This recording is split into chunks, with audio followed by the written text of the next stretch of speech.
Welcome to video 45 of the Adobe Premiere Pro course. In this video, you are going to see how to export a video followed by the exact settings I use for YouTube videos.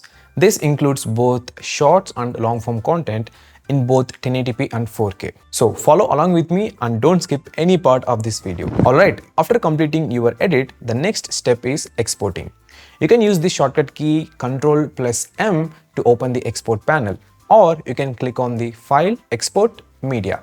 Don't use the Quick Export option at the top right side because the settings that I'm showing you won't appear there. This is how the export panel looks. First, give the file a name. After that, choose the location where you want to save it. Then click on Preset and choose High Quality 1080p HD or High Quality 2160p 4K.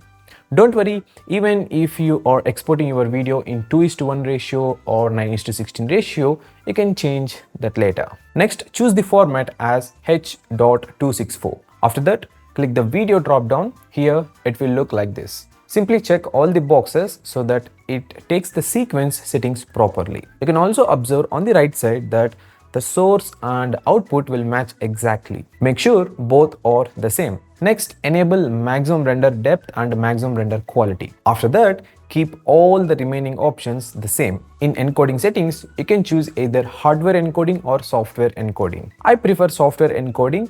Leave all the remaining options as they are. Next comes the bitrate settings. If you click on that, you can see some more options like CBR, VBR1 and VBR2. If you ask me, VBR2 pass is not at all needed because anyways, YouTube compress the video anyway once you upload it.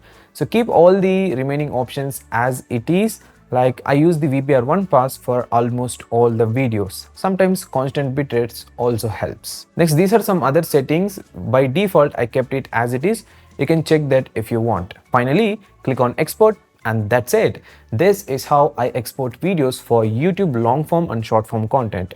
That's the video and I'll catch you again in the next one. Also, don't forget to subscribe to this channel for more tips, tricks and YouTube growth related videos.